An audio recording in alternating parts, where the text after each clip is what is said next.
After the forest, the movie just cuts to Harry and Ron with Hermione in the hospital, but there's a bit more of a process showing how they got there in the book, which I do understand why they cut. First of all, after getting back to their dormitory that night, that's when Harry figures out that the girl who was killed was moaning Myrtle. In the movie, he doesn't figure this out until later.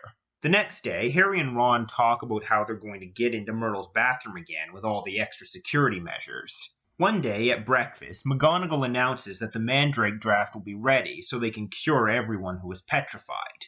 Ginny also goes over to Harry and Ron looking terrified and wants to tell them something, but they're interrupted by Percy, so she doesn't get to. Percy mentions that Ginny walked in on him doing something one day, and he asked her not to tell anyone, and he thinks this is what she was going to tell them. Of course, she was actually going to tell them about the diary and her role in opening the chamber. As for what she saw Percy doing, again, as we learn at the end, that was him writing to his new girlfriend.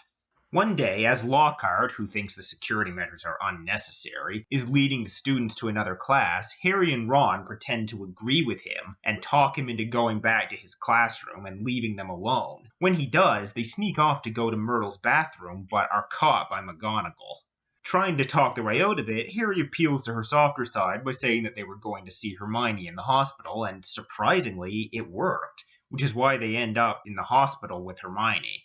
I do kind of like seeing McGonagall show her softer side like this. Ultimately, though, this whole series of events wasn't necessary to show, so I'm more than fine with the movie cutting it. In the hospital, Harry and Ron find the page on Basilisks in Hermione's hand and work everything out. Then, of course, they learn, after hearing the teachers discuss it, that Ginny has been taken into the chamber.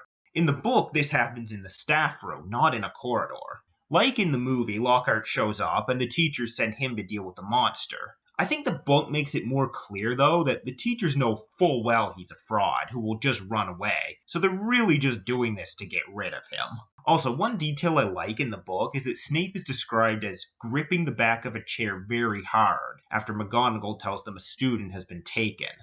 As much of an asshole as he is, he does care about the safety of the students.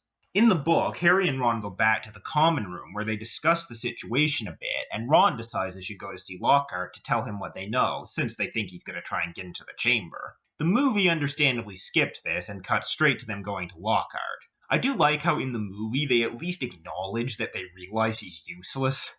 Lockhart may be useless, but he's going to try and get into the chamber. At least we can tell him what we know. So, of course, they find Lockhart packing and learn that he's a fraud who didn't actually do all the amazing things he said he did, but wiped the memories of the people who did and took credit for them. The movie does a good job with this scene, making it a bit more concise, but still getting across all the needed information. When Lockhart tries to wipe Harry and Ron's memories, though, rather than simply pointing their wands at him threateningly, in the book, Harry uses Expelliarmus to zap Lockhart's wand out of his hand. From here, the journey to the bathroom and through the chamber plays out pretty much the same as in the book, and seeing it actually play out on screen I find more enjoyable. Brana is hilarious throughout this whole sequence. Excellent, Harry. Good work. Well then, I'll just be, there's no need for me to stay. Now, boys, what good will it do?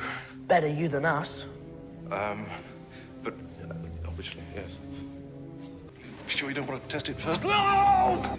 It's really quite filthy down here. And I love the way the movie portrays things like the circle of sinks all parting to form the entrance, and the round door with the snake crawling around it leading into the chamber proper. I also love this line from Ron when Lockhart pretends to faint after seeing the snake skin. Heart of a lion, this one. When Lockhart gets a hold of Ron's wand and threatens to wipe their memories, the book does explain that his intention was to take a bit of the snake skin up to the castle as proof that he killed it. That said, I still like this moment better in the movie, mainly again because of Brana's performance. He manages to both be somewhat threatening and show a sense of desperate, renewed confidence, having found a chance to save both his life and his reputation. The world will know our story. How I was too late to save the girl. How you two tragically lost your minds at the sight of her mangled body. And of course, after losing his memory, he's just hilarious. Hello. Who are you? Ron Weasley. Really? And, who am I? It's an odd sort of place, this, isn't it?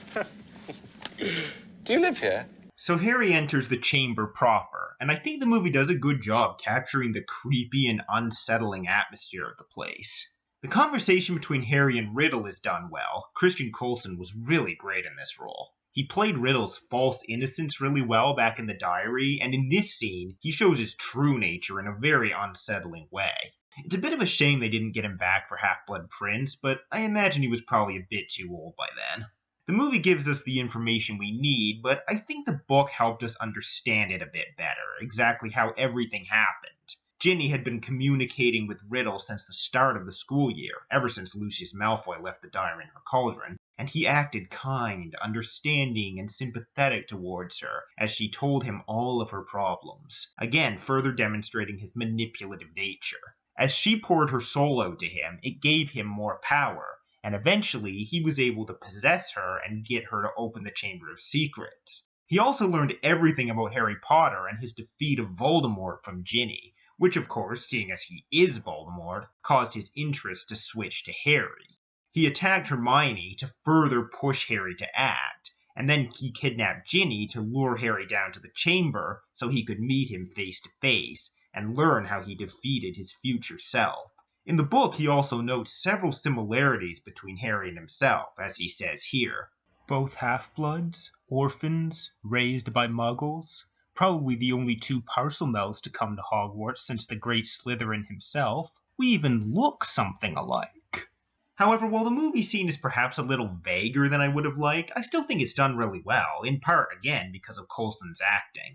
Also, I love it when Riddle reveals he's Voldemort, and then it plays Voldemort's theme from Philosopher's Stone.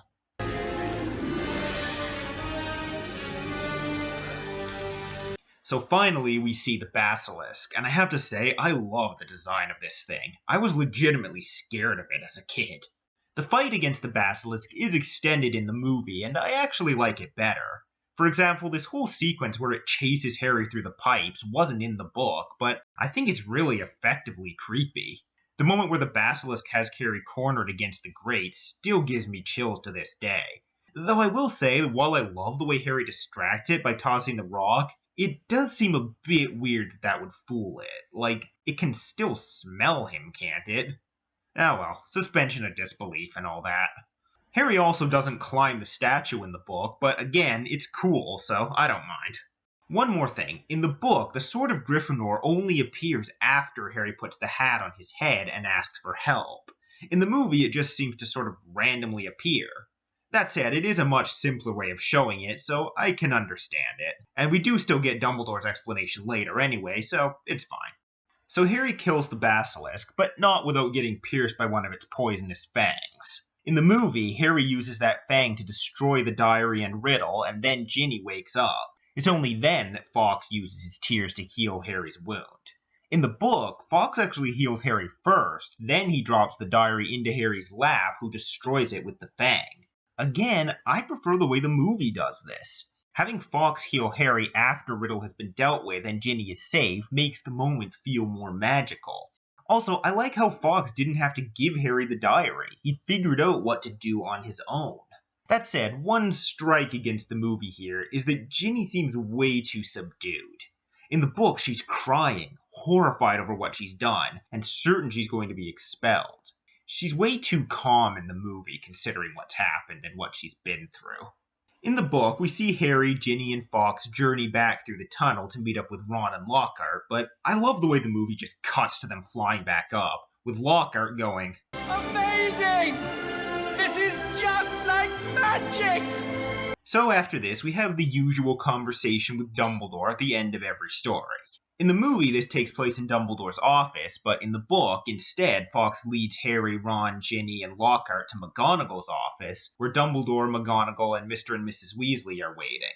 Harry explains to them about the diary and how it possessed Ginny, and then Dumbledore tells them all about Tom Riddle and that he grew up to be Voldemort. Mr. and Mrs. Weasley take Ginny to the hospital wing, and Dumbledore sends McGonagall to prepare a celebration feast. Then he talks with Harry and Ron. Unlike in the movie, Dumbledore doesn't have Ron send Hagrid's relief papers to Azkaban. He does that himself later.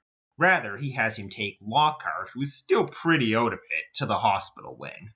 Professor Dumbledore, there was an accident down in the Chamber of Secrets. Professor Lockhart... Am I a professor? Goodness, I expect I was hopeless, was I? He tried to do a memory charm, and the wand backfired. Dear me.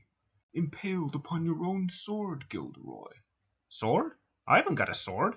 That boy has, though. He'll lend you one.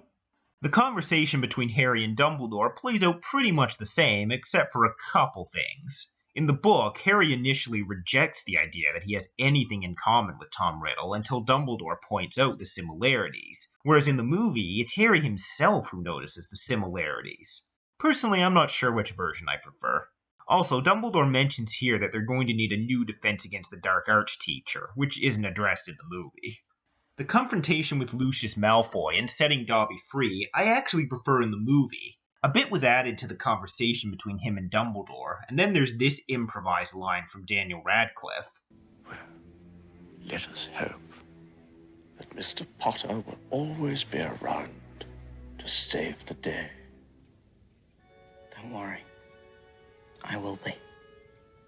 The only thing missing from the movie is that we learn a bit more about why Lucius planted the diary on Ginny and wanted the Chamber of Secrets opened. It wasn't just so the Muggleborns at Hogwarts would be killed, but also to ruin Arthur Weasley's career when it got out that his daughter was behind the attacks.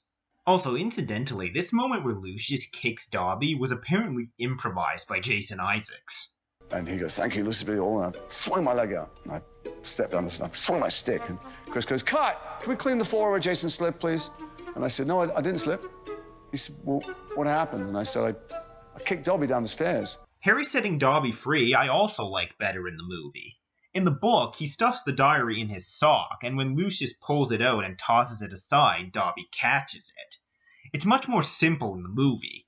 Harry puts the sock in the diary, which Lucius hands to Dobby. Also, I don't know why, but I like this being where Harry accuses Lucius of planting the diary on Ginny, rather than earlier in the office.